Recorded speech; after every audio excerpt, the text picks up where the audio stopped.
My name is Tony Mattar. I'm a church planter in the city of Seattle, planted a church called Venture Seattle. This is Dr. Brandon Beals. My wife and I are the founding and lead pastors at Venture Church in the Seattle area, and you are listening to Pastors Unfiltered. We're having all night revival. You are listening to Pastors Unfiltered. I'm your co-host, Pastor Tony Mattar, joined by my lovely co-host, Dr. Brandon Lee Beals. Raiders roll. Dr. Beals, how are you today? I'm doing well. How are you doing? I'm doing great. It's a sunny day in Seattle. Beautiful. You can't complain when the sun is out in this city. I tell everybody for about 4 months of the year, this is the most beautiful place on the planet. Yeah, I tell people who are from out of town, visit us in February, because if you tell them to come in August or in July, they're going to love it too much, and then they're going to move here, and they're going to hike up, what is it, rent? What do we pay? Rent. So we had Brett and Valerie Allen here this weekend, and they were here. Weekend was amazing. It was beautiful, and they just kept talking about how beautiful Seattle was. Again, they live in Sacramento, so Seattle usually wins a lot. But I haven't asked you, how did Brett do? How was Brett in Seattle? Well, Brett, it was like hit and run, man. He comes in, and that morning, worship was loud. And not because the team was loud, the church was loud. So I couldn't hear the church, or I couldn't hear the band. I heard, the church was very loud singing. And Brett, so in other words, it was a rattle in Seattle? It was something in Seattle. And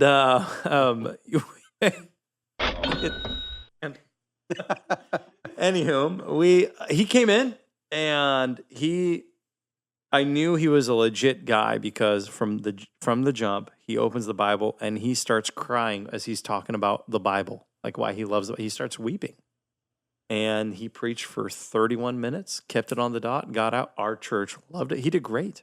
He did excellent. Here's one of my favorite Brett stories. Yeah. So Brett, when he was my DYD in Northern Cal, he looked like Goldberg. I mean, he's probably lost 80 pounds since then, but he had 80 more pounds of thick muscle. He was like a little box. Yeah, good guy. And totally one of the most intimidating dudes around. Had like a bodybuilding segment of his youth ministry. And he told the story that he would get up to preach, and because his facial expressions are serious, I don't think he's said a joke in 15 years. He is just a very serious person. He said it came across, everything was super intense. So he prayed one day that God would break his heart for the people whenever he preached. And he said from that point forward, he can't not cry every time he preaches. He's a crier. He's a much softer guy now than he was when he was my DYD, but I was very impressed. He's going to be on our podcast in August. Can't wait. It'll be fun. It'll be good. What are you planning on doing this summer, Tony? Well, this summer, PB, I am here. No travel. We travel in the winter months. I'm here. You know what? We're going to do a lot of Green Lake days because we live right there. Ooh, I love it. Swim in Green Lake all the time. I want to get into pickleball. Wow, okay. I really like pickleball. Obviously, golf is golf. I'll be golfing all the time with Sean, but I want to get into pickleball. And I really wouldn't mind the occasional cigar here and there. What about boat rides with me? Well, you have to invite me. Okay, you're invited. You invite David, and David will fly from Yakima. It is true. I would love to go on the boat with you. My dad sold his boat. Oh, after he sunk it? No, he got it repaired. My dad is Frank Costanza. He's on a big Florida kick right now. Oh, Boca Raton. Boca Raton. Boca del Vista. Boca del Vista. Boca del Vista. My dad is real big on Florida. He's trying to convince our whole family to spend 9 months out of the year there. So we're good. So that's what I'm doing this summer. How about you? Going on the Convoy of Hope trip to Norway. That's at the end of June. Super pumped. Wow. Brett will be there. And lots of friends from the area at pastor churches, so I'll be there with them. Speaking at a bunch of churches. I have a friend who's on sabbatical and covering for him a couple of Sundays. And the thing I'm most excited about, though, it's our 33rd wedding anniversary. Oh.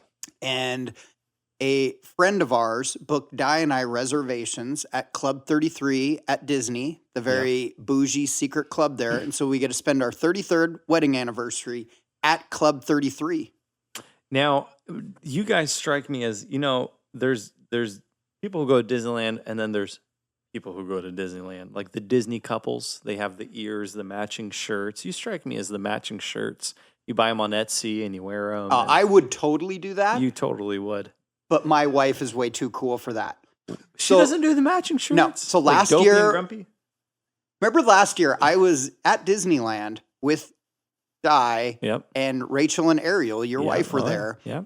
And Rachel and Ariel bought Di and I shirts, and I very proudly wore them all, but it was torture the entire time for Di. So have you? I've never eaten at Canlis. Have you? I don't even know what that is. Canlis. This is like the most famous restaurant in Seattle. It's one of the most like iconic. They compare it to like Club 33, like price wise, food wise. I never eat out. Dr. Castleberry, from here, have I you eat had at Dick's. Oh, yeah. Yeah. Did you hear that? That was oh yeah. We should probably introduce our guest today. We should. We have on the pod today Dr. Joe Castleberry, president of Northwest University. Dr. Joe, welcome. Hey, Thank you it's for great being to be here. Thank you for being with us. What do you like to do in the summer?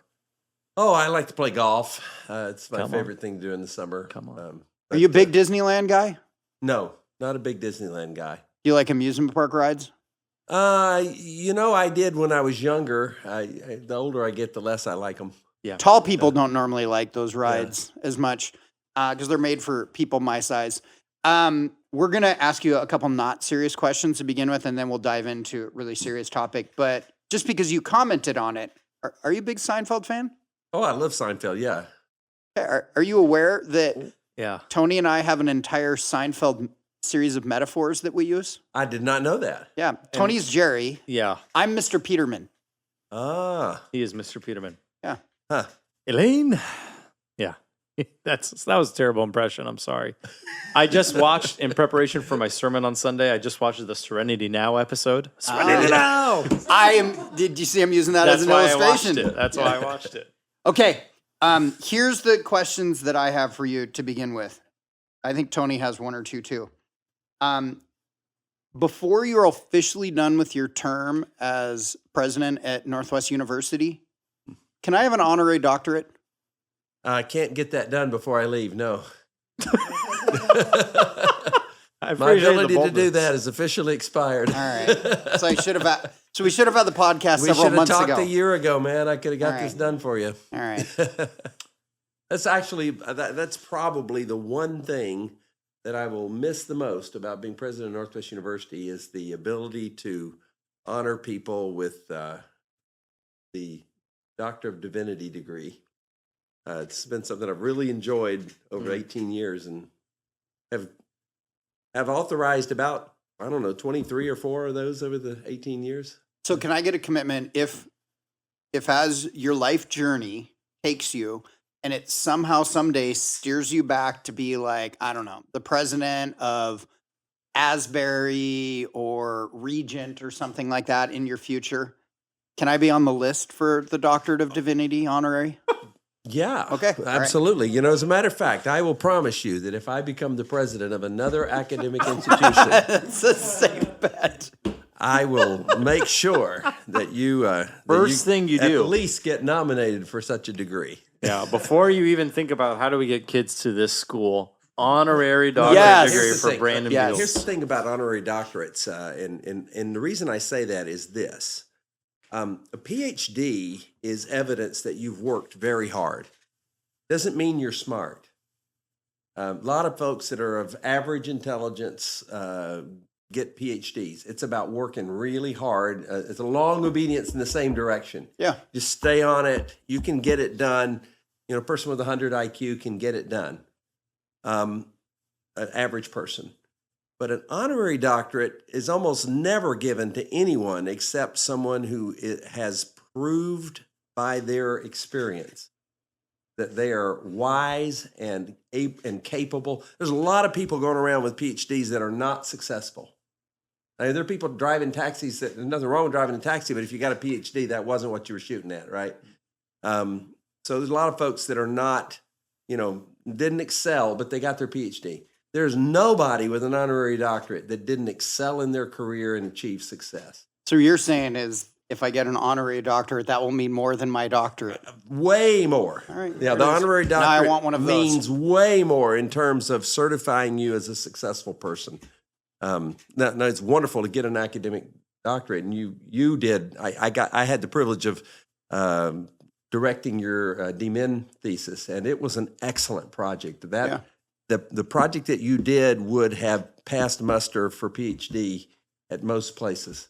Yeah, one of the things that I haven't had, I've said this to you personally, but I don't think I've ever made the statement publicly, is I owe you a real thanks for that, because I legitimately don't think I would have finished my doctorate without your help. Like, I was done, burnt out, was busy with the church and life, and you gave me the fuel to finish, and you being my doctoral coach or my dissertation coach really helped me finish. So, It's hey, the only academic you have invested task. in me in a lot. The only academic task I still enjoy: writing books and directing doctoral theses. That I enjoy. I don't want to be in the classroom. I don't want to grade papers. I don't want to report grades. None of the stuff that I used to do as a professor years ago is even remotely attractive to me. But doctoral dissertations are the thing. They're so much fun.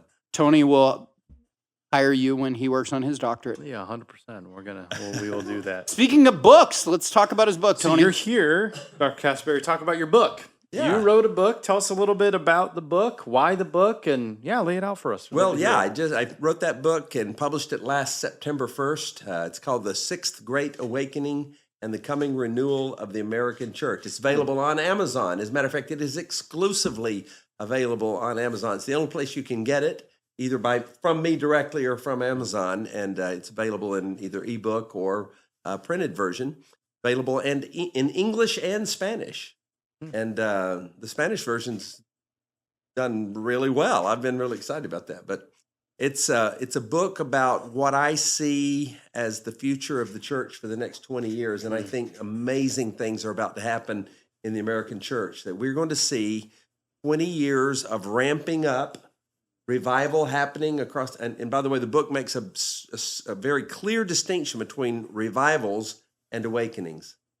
But you will see a series of revivals happening across the country. You'll see some churches growing remarkably. You'll see tremendous health returning. We're going to see a large number of young people going into the ministry over the next 20 years.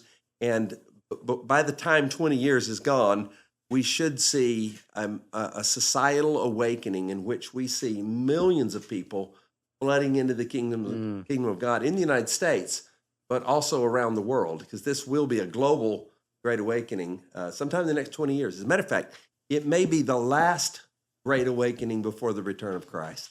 So people, obviously, in church, we always talk about revival. Can you explain simply for our listeners, what is the difference between a revival and an awakening? Yeah. Well, those two words are treated as synonyms. You could say an outpouring or a revival or an awakening or renewal. There's all kinds of words that are used synonymously. But in my book, I take a technical, sociological kind of definition. A revival is an act of God. You can't drum up a revival. You can't make it happen through methods. You can't... it won't last. I mean, unless it's a real move of the Holy Spirit, unless it's an action that God is doing, it's not going to prosper. You can have revival meetings at your church. You can have special Revive Sundays, and something great may happen or something may not happen, but you can't really exactly predict that a revival is going to happen. You just have to pray and trust that God will honor your prayers, honor your work, and pour out His Spirit on it. So when that happens, when there's a revival, people are getting saved. People get a new love for the scriptures. People get a new hunger for prayer. They love being together in fellowship. They become more generous at church. There's at least 12 things that happen during a revival that are signs of revival. You see them in Acts chapter 2. All of them happen in Acts chapter 2, which is essentially the first Christian revival. So that's what a revival is. It's a God event, a theological event, you might say. An awakening is a sociological event. That's when a whole society just turns its attention to spiritual things. A whole society just comes to a place of emptiness spiritually in which they've tried money and it didn't fulfill their needs. As a matter of fact, awakenings always happen after a great period of prosperity, because everybody thinks that money's the answer to their problems until they get some. Yeah. Once you've gotten money, you realize that it's nice having it. But it doesn't doesn't fill your soul. It doesn't really fill that spiritual need that you have. And even if you don't recognize it, your kids will. So the children of a generation of prosperity tend to be the ones who develop a rabid spiritual hunger and come flooding into the church and into all the spiritual options, because it isn't just church. During an awakening, all the spiritual boats rise. The tide is high and the boats rise.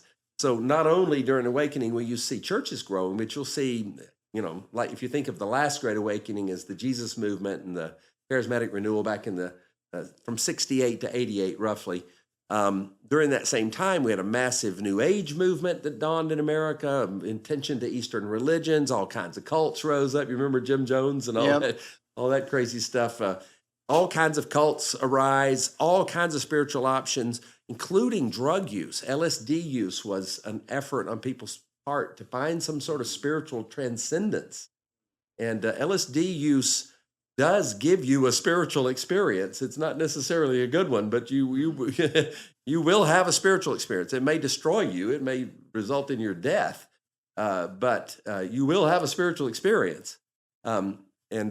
Interestingly, lots of people who tried LSD wind up becoming evangelical Christians because once they've had that experience, they know there's a spiritual world, and they look for it. They start.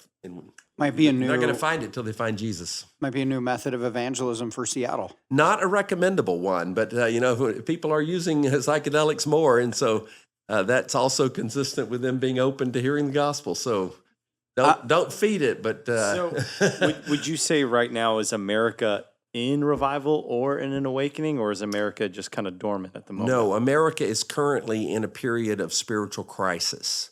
But we're beginning to come out of it little by little. Yeah. Yeah. There's definitely right now. For me, what's been interesting is you and I started having this discussion. I mean, this is what we would talk about at lunchtime that we would have together. I remember maybe it's 2 years ago. We were sitting down at lunch at that Mexican restaurant in Kirkland, and we were just talking about revival.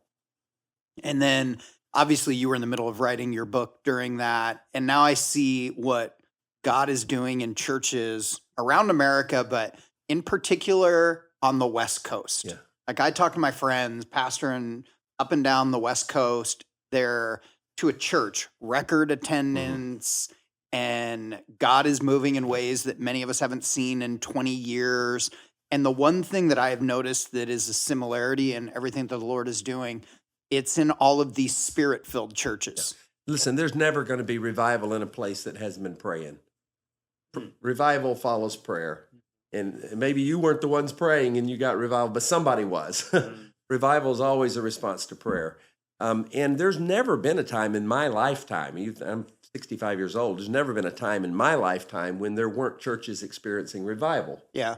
Because revival comes and goes as God's people seek God. And there are some churches that are wonderfully revived right now. They're having local church level revival. There are. But on the whole, American Christianity is not growing right now. We have stopped declining. Yeah. We had a 20-year period in which we were losing about 1% of the population every year to unbelief. Christian identification in America dropped from 90% to 70% over about a 10-year, over a 20-year period.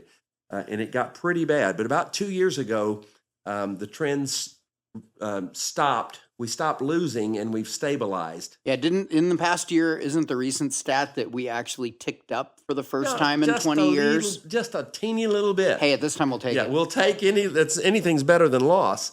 But what is happening is we're seeing, and this is my next book. My next book is going to be titled The Rebirth of Christendom. And it's about the revivals that are beginning in Europe right now. For example, France this last year had the highest number of Roman Catholic baptisms in their history. Wow.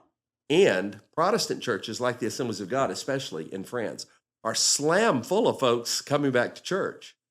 France is having a real movement back towards God. England is having what's called the quiet revival. Gen Z church attendance has quadrupled in the last 3 years in England. And a lot of that is Roman Catholic. Yeah.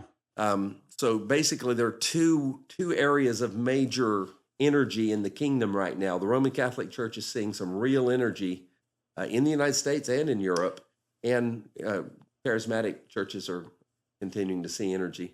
Yeah. But yeah, Well- there are good things happening.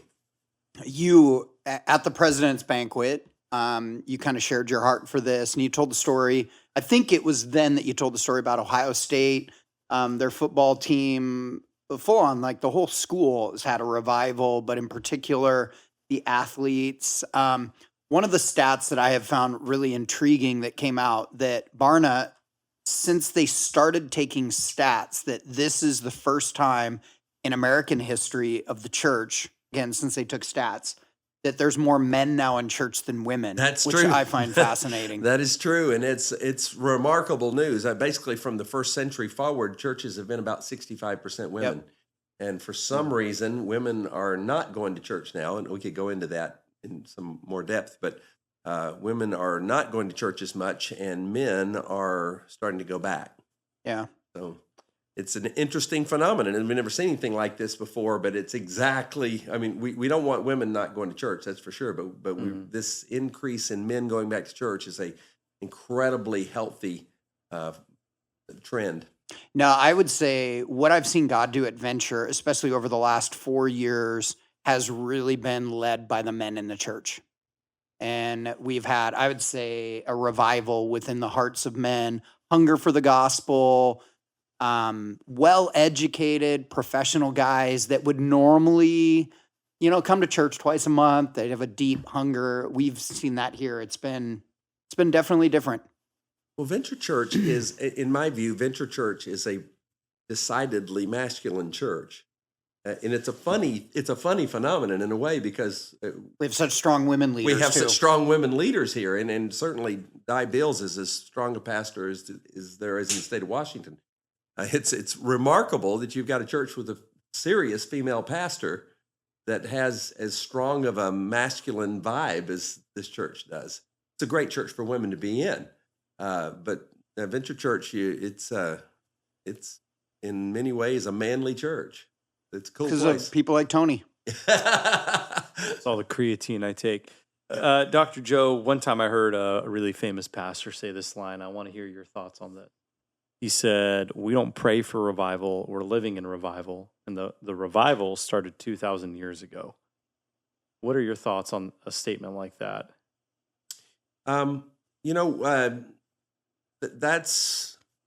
That's one way of looking at the Christian movement from the first century till now. Mm-hmm. And we've had good days and bad days over the last 2,000 years. Mm-hmm. And so I wouldn't say it myself, except I understand what he's trying to say, and there's truth to it. Sure. The thing about words is that they're really slippery. You can use them in all kinds of different ways. And, so that's a true statement. It's also false. And that's the nature of language itself. You can never, by saying something, reproduce the thing itself. Anytime you reduce something to words, you're dealing with less than the whole truth, right? Mm-hmm. So then you reduce the world of words, and then you use reason to line those words up, and it makes sense, and you can convince yourself of an idea that way, but it may or may not be reflective of the truth. It probably tells the truth. It also falsifies it. So it's just the nature of language that. Sure. So I could buy into that statement if I know what the definitions of the words are. I could probably say, yeah, that's right. But I think that's a real loose use of the word revival. It's not what we normally mean by it. Kind of backtracking, you're talking about Gen Z. I've noticed an uptick with Gen Z. I don't have statistics on this, but seeing a major movement in Catholicism and Orthodoxy. Absolutely. So seeing a lot. So why is Gen Z leaning more into Orthodoxy and Catholicism versus just a regular Protestant church? That's a great question, and there's certainly nothing in my book about that. Okay. But what I would say is that it's so old, it's new. We are the sort of slide in liturgical formality over my lifetime, say over the last 65 years, starting with Vatican II in 1962. Liturgy has become so informal now that it's boy, I don't really want to go there. Liturgy has become so informal now; it's almost a joke. And a lot of people, they get exposed to the beauty of ancient liturgy, and they go, "Wow, this is different. Yeah. This is interesting. This has a spiritual air to it, you know." And in the Roman Catholic Church, the traditional Latin Mass has become extremely popular, and even with the Vatican trying to kill it for years. And just recently, one of the dioceses here in the United States banned the Latin Mass and caused a huge uproar. And so, boy, they shouldn't ban it because a lot of folks are being attracted by it. But at any rate, I think it's just like I said, it's so old, it's become new.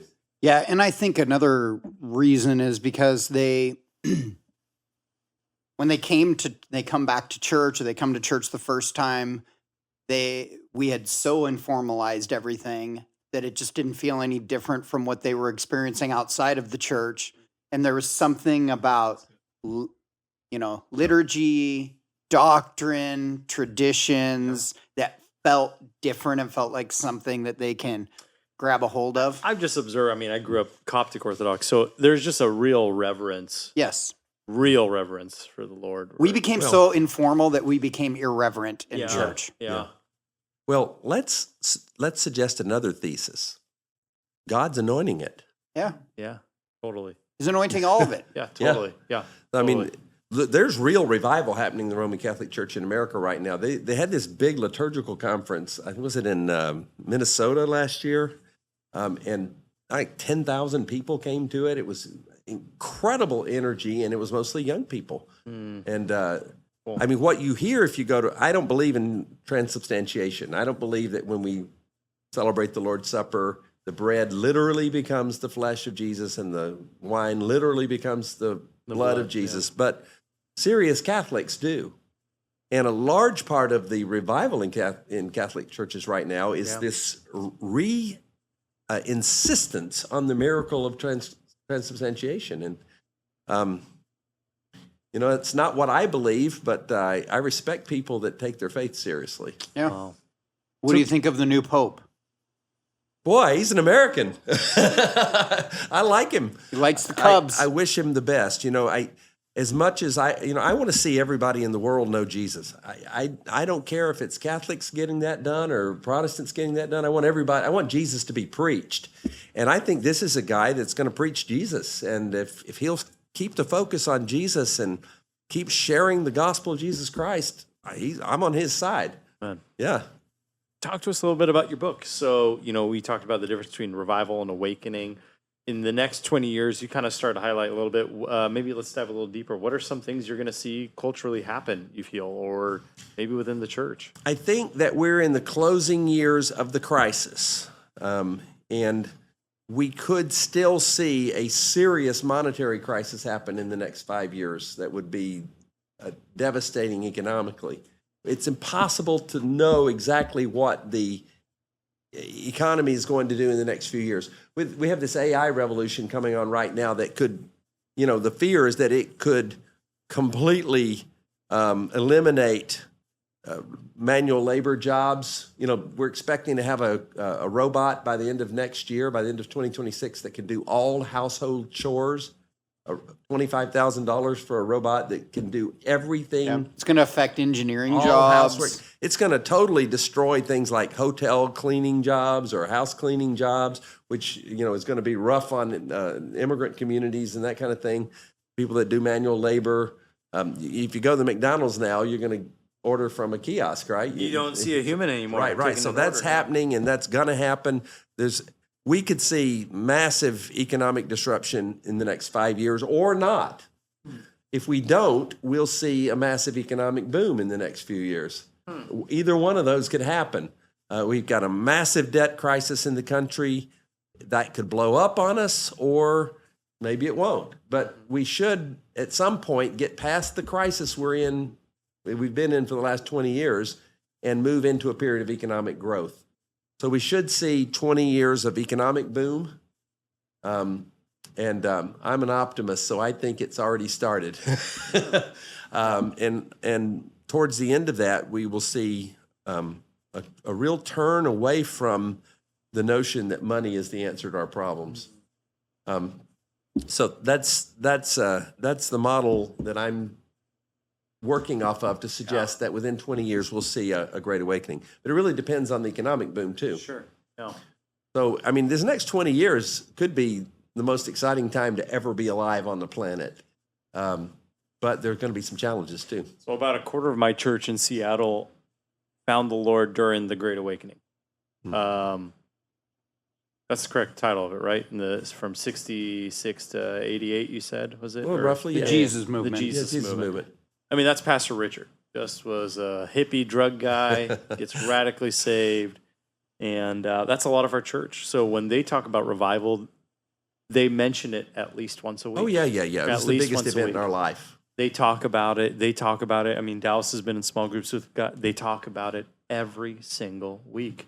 It is the most important event of our lives was the Jesus movement in the late 60s, early 70s. And it's what we want to see again more than anything else. If you're a Christian of 65 years or older, your greatest desire is to see another time like that when millions of people are streaming into the kingdom of God. People are coming to know Jesus. We're having baptisms constantly. Church is happening every day of the week because people demand it, because there's so much desire to be at church, so much desire for Christians to be together, so much energy. Of course, part of the revival is signs and wonders and healings and miracles, and that always attends revival. Yeah. So, you know, those of us who lived through that in our early years, we just long to see it again. And, you know, I'm planning to live an extra 20 years just so I can see the full manifestation of it.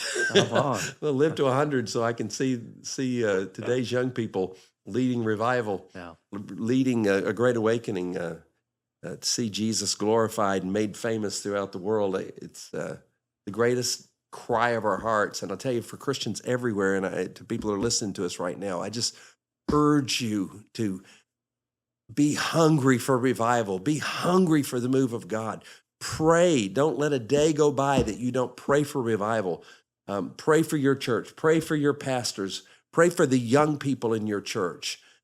Disciple them. Make sure that they are getting great ministry at church.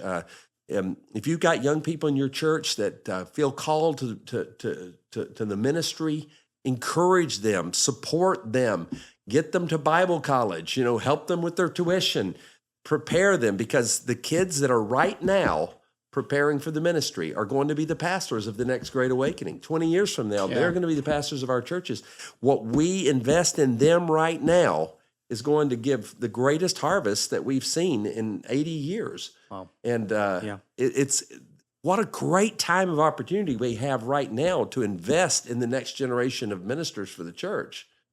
So no, we need to be seeking God with all of our hearts, not just for some awakening that's going to happen 20 years from now or 15 years from now, but for revival in our church right now, because revival doesn't have to wait. Yeah.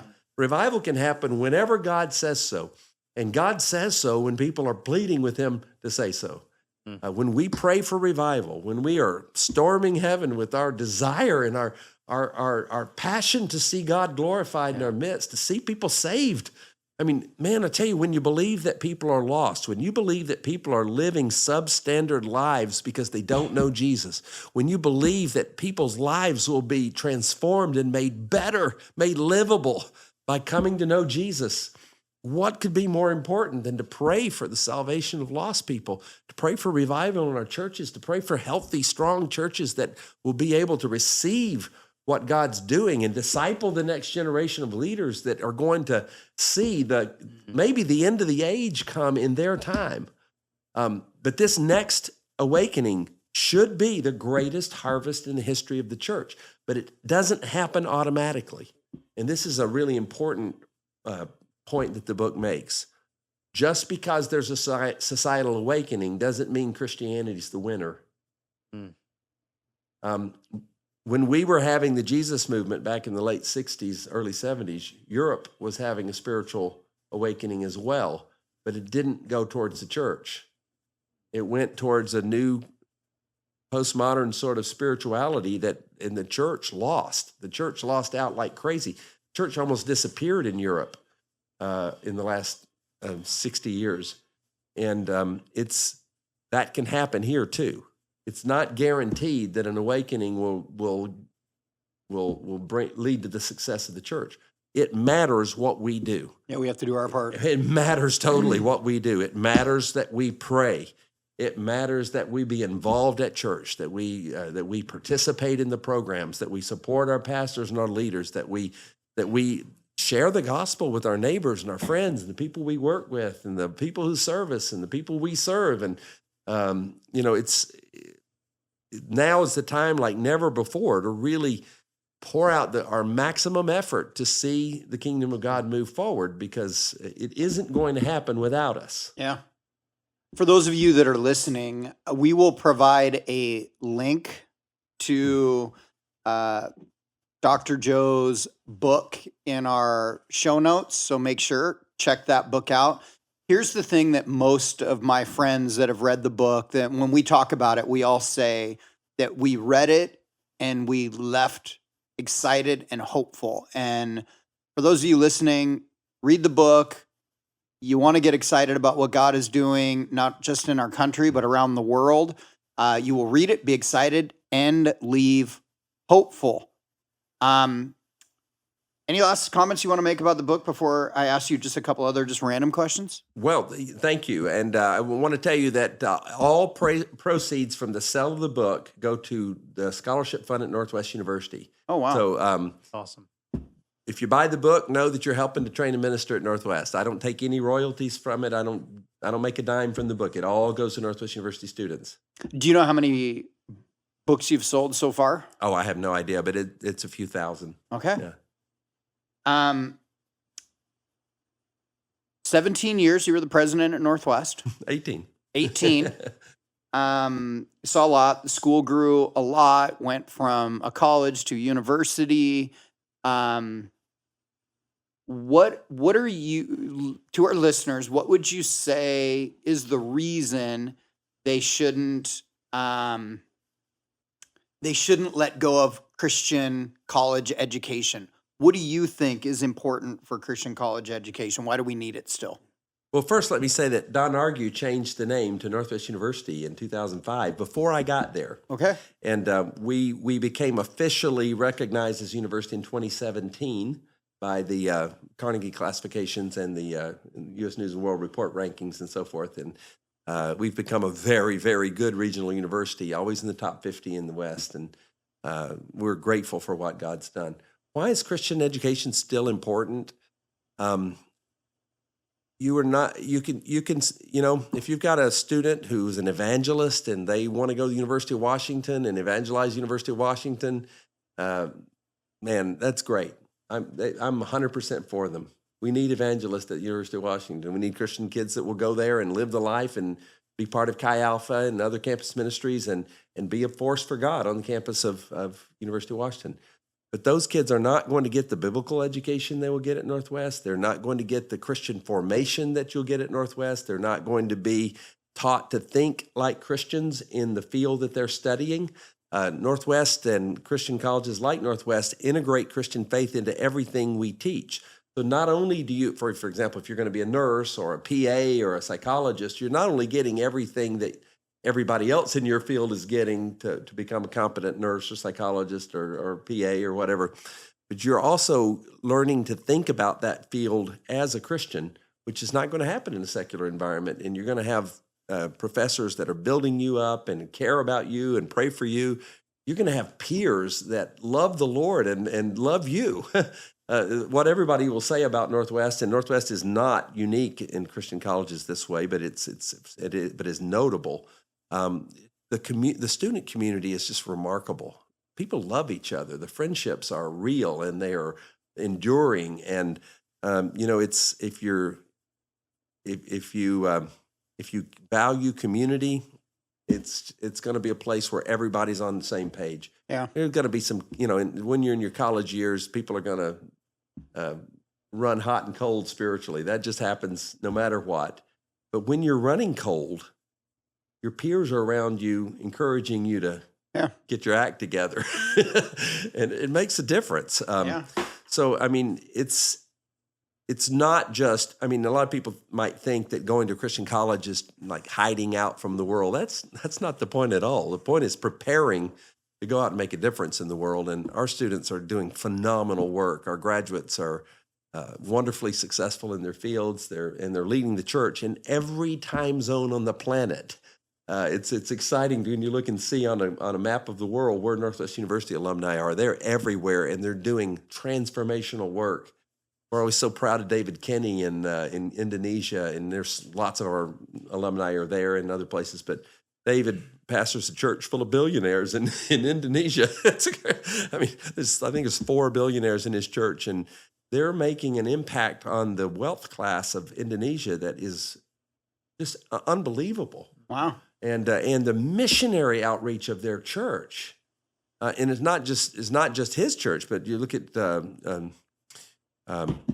John, name went right out of my head. John Taylor. John Taylor. John Taylor's church in Surabaya. Man, they are sending missionaries everywhere. And again, it's a church. It's an upper class church in a big city, but the potential of that church is being realized by the members who will do anything the Lord asks them to do, and they're planting churches everywhere. So one of our graduates in Singapore, his church has planted 20,000 churches around the world. Victory Family Center in Singapore, Jeremy Seward. Wow. And it's 20,000. What are we at?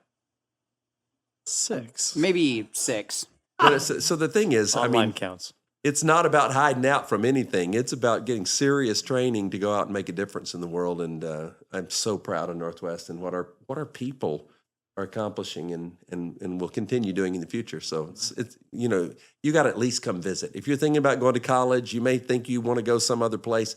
It's right here. Just go to a Northwest Friday, visit the campus, get a taste of what it is. If you like it, then apply. We'll help you. I mean, the financial aid at Northwest is very generous. We will make it affordable. But give it a shot. Come look and see and decide if that's what the Lord's calling you to. And man, if you're called to the University of Washington, we're going to stand on the side and cheer you on. Yep. But come look at Northwest. You have 3 NU alumni in our room right now. Yeah, I noticed them nodding their heads as I was speaking. That was helpful. Thank you. Dallas, where did you go to college? Currently. All right, there it is. 4. Awesome. Where'd you go, Tony? School in Missouri called Global. All right. Oh, yeah. We'll take it. Great school. I taught at Global. Did you? Yeah, there it is. Did you know when I got my MDiv, that signed on my MDiv diploma is Joe Castleberry's name? I think you were the dean of AGTS when I was there. That's right. That's right. Yeah. Yeah. Well, what's next for you? Wow. You're- Thanks for asking. You put a comma on this season or a period on this season, and you're still young with more energy than Tony has. So Oh man, much I more. tell you, I am going to work harder than I have ever worked in my life. I've got, I think, maybe 15 years of prime left. If I can work till I'm 80, I think I've got 15 years to go. I'm going to do the most ambitious things I've ever done. I'm going to swing for the fences. I'm going to work night and day to accomplish what God's called me to do, and I couldn't be more excited about it. It's 25 years ago, I was a missionary in Ecuador, and a church in Washington, D.C. called me and asked me to come and preach and consider becoming their pastor. So I knew God was leading me away from Ecuador. The time was finishing, and so I went and I preached for them. And man, I wanted to go there. I wanted to go so bad. Right on Massachusetts Avenue, right on Embassy Row. There were embassies everywhere. I thought, man, this is exactly what I've trained to do my whole life. This is what I want to do.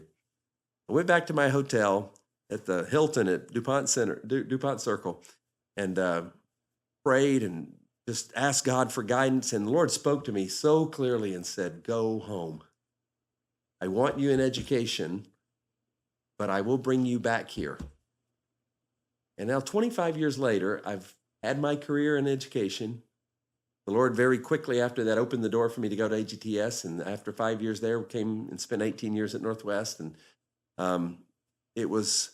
but now's the time for me to go to Washington, D.C. and pick up this next chapter in my walk of obedience to God. So Awesome. I'll be working with a group called the Fellowship. And if you've heard of the National Prayer Breakfast, you're somewhat aware of what the Fellowship does. It's a ministry to leaders in Washington, D.C., members of Congress, members of the diplomatic community, ambassadors, those kinds of folks. It's sort of an all-purpose Christian diplomacy organization. They do work all over the world with leaders, government leaders, and that kind of thing. My primary area will be to work with Latin American diplomats. And together with a dear friend of mine, we will be replicating the ministry of the Faith and Leadership Forum in Latin America. What is that? The Faith and Leadership Forum is a ministry to ultra-high net worth people. A lot of times folks like that don't fit into churches very easily, and sometimes churches aren't very good at reaching them. But this ministry has been extremely successful in reaching ultra-high net worth people for Christ, and we're going to replicate that ministry in Latin America. So I will build a network of friends that includes diplomats, government officials, business leaders, Latin American billionaires, those kinds of folks, and will be a full-time evangelist and pastor and friend to the folks in that world. And we will build a network out of which we create evangelistic ministries in Latin America to reach the leadership class. And so that's what I'm going to do for the next 15 years. And we're real excited about it. Along with that, I always keep one foot in the academy, right? I'm an academic, and I have managed to get an appointment at Georgetown University as a visiting researcher in the Department of Government. So I'm going to be studying Eastern European politics for the next 6 months, and we'll be writing this book that I told you about, the Rebirth of Christendom. And then after that, I will turn my attention to Latin America, and will be my ambition is to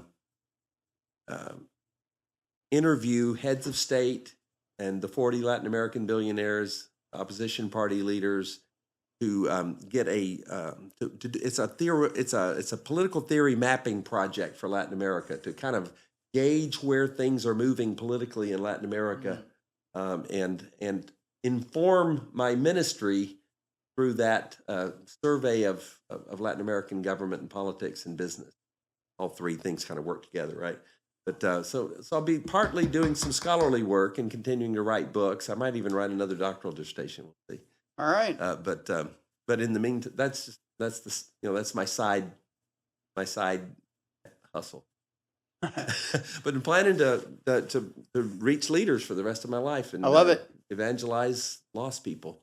Well, as someone who's been your friend and your pastor over these last several years, we're going to miss you. We're going to miss your family, but we're excited for what the future holds for you guys, and we're excited to see what happens. And whenever you're in town, we expect you to swing by. Oh, well, absolutely. My last question, and then I'll let Tony wind us down. You still do 100 push-ups a day? I don't. I hurt my shoulder. Oh, no. Yeah, I did 500 one day, and maybe a bit too ambitious. That was too ambitious, and I hurt my rotator cuff over on this right shoulder, and it took 8 months to rehab it. I couldn't get. So now, if I do push-ups, I do 20. Okay. Well, Tony one time was sitting at his desk and turned and dislocated his knee. Or tore his meniscus? Is that what it was? It was a pre-existing injury, and the meniscus was aggravated. Yeah, people have no idea how much torque sitting can put on their knees. Yes, exactly. Thank you. Trying to help you here, Tony. I was a youth pastor, and a kid jumped on my back. It was a terrible day. It's physics. It is. It is. Well, Dr. Joe, we ask everyone some really quick rapid-fire questions right at the end. Okay, ready? We ask them, what are you listening to? What are you watching? And what are you reading right now? Okay, I listen to a lot of podcasts, Okay. and I listen to Jordan Peterson's podcast, because he interviews so many interesting people. Yeah, and I listen to the BBC Global News Report. Yeah. I listen to Oh, I had a bunch of them. There's a bunch of podcasts that I listen to. Big podcast. Yeah, a lot of them. I don't listen to a lot of sermons. Oddly enough, I hear enough of them over the course of a week that I don't need to go looking for them. But Brandon's are just so good on the Sunday. You don't need any more. I get it. I live in the church. But so that's what I listen podcasts, to. Okay. Yeah. Oh, what are you reading right now?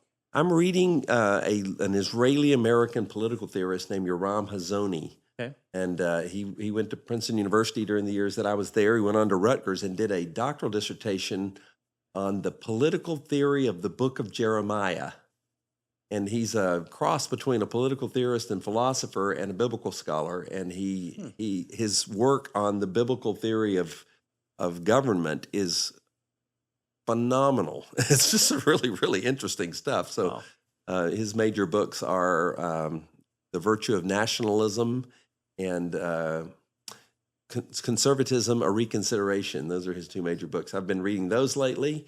And I'm reading Josh Mitchell's book, American Awakening, which is a book about how I'm just going to say it this way, how the woke movement arose and what impact it had on America. So very interesting political theory stuff. So that's what I'm reading right now. What else? Okay, and then what are you watching for fun? Seinfeld. Literally watching my way back through Seinfeld right now. Yeah. We watch different programs. We just finished the season 9 of Shetland, which is a British detective program set on the Shetland Island. We watch whatever seems to be coming around, and we like to watch television. Wow. Normally our guests are like, I'm reading Frida McFadden or I'm watching Below Deck. Shetland. I got to tell you, my biggest vice right now is I read X, X.com, Twitter. I read way too much Twitter. Sure. But it allows me to stay on top of what's happening in the world. Sure. It's an alternative media source for news, and you catch all the mainstream news on it as well. So I read news through Twitter mostly, but way too much news reading. Well, Dr. Joe, and I thank also you. follow European politics. European politics. Yeah. To try to discern the zeitgeist of European society right now, where things are going, so I can predict the next revival. The EU is not they're not big fans Tony, of us right now. Yeah. Next episode, I dare you to use the word zeitgeist in context. Well, I just used it so you could make fun of it. No, I want to see if Tony will be able to. Went to this hot Tony dog probably stand going to have to called go home and Zeitgeist. he's going to have to go get a dictionary. And Have you heard of the vibe shift? Nope. The vibe shift is what you call a change in zeitgeist in America. It's a little more informal, but there has been unquestionably a vibe shift in America over the last year or so, and it showed up in the elections last year, and things are changing hard in America right now. Yep. The zeitgeist has shifted. The spirit of the age is what zeitgeist means, of course. But anyway, I said that just so you could make fun of it. Brandon's going to text me tonight at 8:30. Just say the word zeitgeist. And hey, look, I am a certified nerd. I get paid. Tony will be in bed sleeping by 8:30, though. I get paid for being a nerd. I love it. Yeah. Well, thank you for being here, Dr. Joe. This was awesome. And like we mentioned, if you want to pick up his book, we'll have the link in the show notes. And thanks for what you've done for the last 20 years at the university and raising up the next generation. And the greatest privilege of my life. Thank you. Yeah, it's affected me, indirectly through the graduates who have come out of there, and directly through the graduates who have come out of there. So, thank you. It's been amazing. So proud of what you're doing in Seattle. Keep up the good work. Thank you. Dr. Beals, anything you want to say? Till next time. Till next time. Let's make Jesus famous.